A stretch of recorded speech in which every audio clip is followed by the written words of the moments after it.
Hello everyone, welcome to Centricity speaks. My name is Sachin Jasuja. Last month हमने discuss किया था, हमने रिव्यू किया था कुछ आईपीओस को, फ्यूजन माइक्रो फाइनेंस के बारे में and Vedanta hospital means global health care limited. But this month we are going to review a very interesting company. The name is Uniparts India limited. So इस video में we will discuss about the business model of Uniparts India limited, its financials, objective of the IPO, company के strength के बारे में बात करेंगे, weaknesses के बारे में बात करेंगे, इन्वेस्टमेंट थीसिस या एंटी थीसिस के बारे में बात करेंगे, so that you know all the things before you invest in the company. So let's start.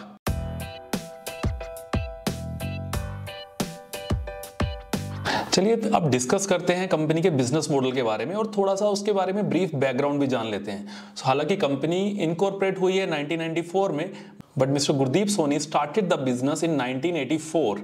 So initially उन्होंने एक्सपोर्ट करना स्टार्ट किया था टू द यूएस मार्केट।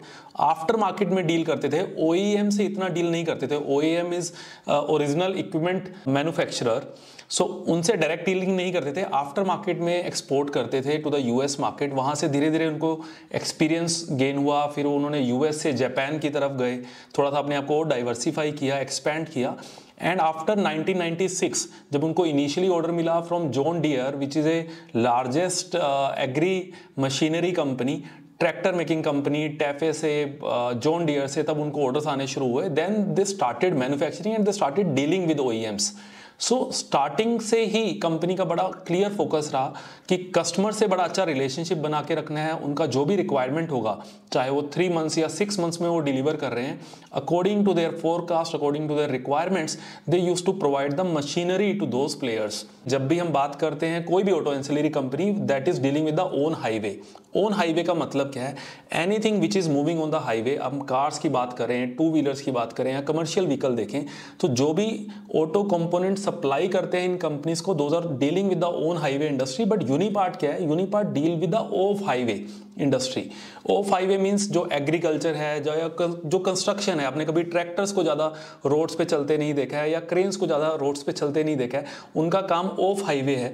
सो वहाँ पर जो मशीनरी उनको रिक्वायरमेंट होता है, जो उनके ओरिजिनल इक्विपमेंट मशीनरी प्रोवाइडर्स हैं, उनको अपने कंपोनेंट्स प्रोवाइड करता है यूनिपार्ट। सो काफ़ी निश प्ले है।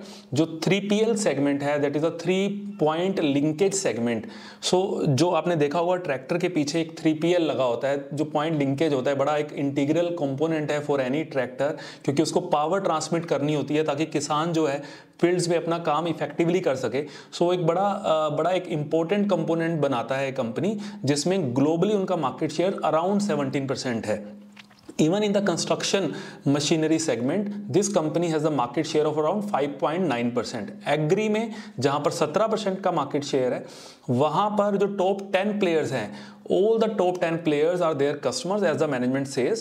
जो एग्रीकल्चर का बिजनेस है वो ऑलमोस्ट 55% कंट्रीब्यूट करता है in the revenue and construction contributes around 36%। तो 91% जो बिजनेस है वो या तो कंस्ट्रक्शन से आ रहा है या फिर एग्रीकल्चर मशीनरी से आ रहा है। तो major part of the business is that only. चलिए जानते हैं कि इस आईपीओ का ऑब्जेक्टिव क्या है, why the company is coming up with the IPO. So ये 835 करोड़ का इशू है, इतना कंपनी रेज कर रहा है थ्रू सेल ऑफ शेयर्स। तो ये आखिर पैसा ये जा कहाँ रहा है? प्रमोटर के पास जा रहा है या प्राइवेट इक्विटी के पास जा रहा है? Let's understand it. सो क्या हुआ था 2007 में, कंपनी था AIG जिसने इन्वेस्ट किया था इस कंपनी में। After that they sold their shares to Pine Bridge, that's a private equity company in 2011। तो पाइन ब्रिज होल्ड करता है around 21% stake into this company. पूरा का पूरा वो 21% वो इस आईपीओ में सेल कर रहे हैं। तो this seems like an exit to the private equity player. Of course 11-12 साल हो गए हैं उनके इन्वेस्टमेंट को, और हर प्राइवेट इक्विटी फंड का लाइफ 10 to 12 ईयर्स का एक जनरली एक लाइफ रहता है to invest in new company. So obviously they are also looking for an exit. And with this 9% is also sold by promoter entity। तो 22 और 9 तो almost 31-32% का ये ऑफर है, यानी कंपनी अपने 1/3 ऑफ शेयर्स सेल कर रही है इस टाइम पे, जिसमें मैक्सिमम जो पैसा जा रहा है वो या तो प्राइवेट इक्विटी को जा रहा है। कुछ एक यूएस के एम्प्लॉइज थे जिनको ESOPs मिले थे, they also want to exit at this point of time. मोटा मोटा समझें तो 835 में से अराउंड 250 करोड़ प्रमोटर्स के पास जा रहा है, बाकी सब प्राइवेट इक्विटी इन्वेस्टर्स को एग्जिट मिल रहा है। And but management is saying कि फ्रेश इश्यूएंस कंपनी के पास क्यों नहीं आ रहा है कंपनी ग्रोथ के लिए, because they don't need capital. At this point of time last year ही उन्होंने एक डिविडेंड पॉलिसी बनाया है। कंपनी का फाइनेंशियल पोजीशन एक्चुअली बहुत अच्छा है, कैश फ्लोज बहुत सॉलिड है and 25% of the cash flows को वो एज ए डिविडेंड भी डिस्ट्रीब्यूट करता है। That was the policy was made last year और अगर बोर्ड ने अप्रूव किया तो इस साल भी वो कंटिन्यू रहेगा। तो अगर मैं थोड़ा कैलकुलेशन करूं तो मेरे हिसाब से 1 से 2% के बीच का एक डिविडेंड यील्ड रह सकता है for the investors going forward. चलिए देखते हैं कि कंपनी के फाइनेंशियल्स कैसे हैं और उसकी ग्रोथ कैसे रही है लास्ट 3-4 ईयर्स में। अगर मैं लास्ट फाइनेंशियल ईयर की बात करूं तो ऑलमोस्ट 1227 करोड़ का सेल्स हुआ है, जिसमें से अराउंड 271 करोड़ का इबिट्टा था, यानी ऑलमोस्ट 22% का एक इबिट्टा मार्जिन रहा है एंड पैट जो रहा है 167 करोड़ रहा है, which is at 13.5% margin. Auto ancillary business में ये जो 13-14% वाला मार्जिन है काफी हेल्दी कंसीडर किया जाता है। कंपनी का ROC 31% है, कंपनी का ROE 26% है। तो ऑल द फाइनेंशियल नंबर्स अगर मैं रेशियोज की बात करूं तो ऑलमोस्ट अच्छे लग रहे हैं। Before COVID, the sales was 900 crore rupees. Now the sale is around 1200 crore rupees. And even the last quarter, जो last क्वार्टर था वो काफी हेल्दी ग्रोथ दे रहा है। तो ऑलमोस्ट 50 करोड़ का प्रॉफिट रहा है लास्ट क्वार्टर में। अगर मैं उसको रेप्लिकेट करता हूं even in the next 4 quarters तो almost 200 crore around 180 to 200 crore का पैट जनरेट कर सकता है company. We are already into 2020-23, तो अगर इस साल में कंपनी 200 करोड़ का पैट कर लेता है, अराउंड 2600 करोड़ का मार्केट कैप है इस प्राइस पे, जिस प्राइस बैंड में वो आ रहे हैं, तो 13 का price earning ratio for such A company जिसका ROE अराउंड 25% है, ROC 31% है, तो काफी हेल्दी नंबर्स लग रहे हैं। स्ट्रॉन्ग पॉइंट कह सकते हैं कि कंपनी का प्रमोटर होल्डिंग अभी भी कुछ सिग्निफिकेंटली डाउन नहीं जा रहा है। अराउंड 75% का होल्डिंग था जो कि 66% हो जाएगा एंड अभी भी मेजॉरिटी शेयर होल्डर जिन्होंने बड़ा लॉन्ग टर्म रिलेशनशिप रखा है with all the top 10 players globally, जो एग्री में मेन फोकस है कंपनी का। Even the construction the pie is going up.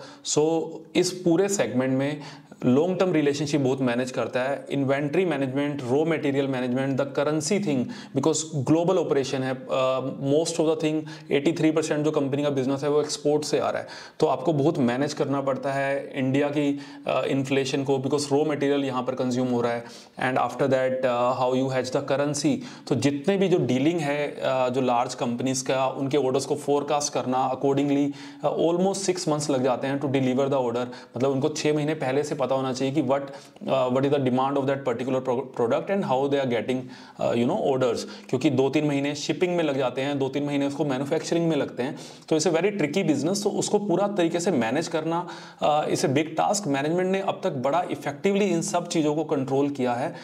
एक छोटा सा जो मैं वीकनेस या एंटीथीसिस की बात करूं इस इन्वेस्टमेंट में जो हो सकता है कि because they are very focused towards top 5-6 players. तो एक सिंगल प्लेयर है जिन्होंने लास्ट ईयर कंट्रीब्यूट किया अराउंड 33% ऑफ द बिजनेस। तो एक सिंगल प्लेयर पे अराउंड 30% का डिपेंडेंसी होना can also be A negative. इस इंडस्ट्री का एक मैं कहूँगा ड्रॉबैक है, बिकॉज बहुत लिमिटेड प्लेयर हैं, तो obviously that ratio comes the largest player will continue to contribute 25 to 30%, but that is the thing. अगर उस पर्टिकुलर प्लेयर का कभी फ्यूचर में कभी स्लो डाउन आ जाता है तो obviously we will see that reflection into the Uniparts also. Even one concern can be कि अगर going forward as we are talking about कि यूएस में रिसेशन आ जाएगा या फिर यूरोप साइड पे ग्लोबली थोड़ा सा स्लो डाउन है, तो उस एंगल से थोड़ा सा हम इफेक्ट देख सकते हैं।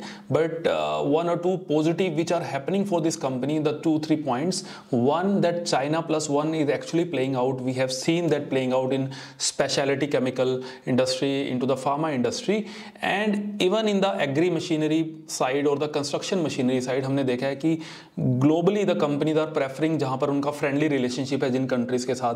सो चाइना से धीरे धीरे बिजनेस जा रहा है and it is moving towards the countries like India. तो वहां पर कंपनी को पिछले 4 साल में काफी एडवांटेज मिला है इन टर्म्स ऑफ बिजनेस, उनका बहुत जल्दी रेप्लिकेट हुआ है बिजनेस में। Same thing the management believe कि it will continue for many years.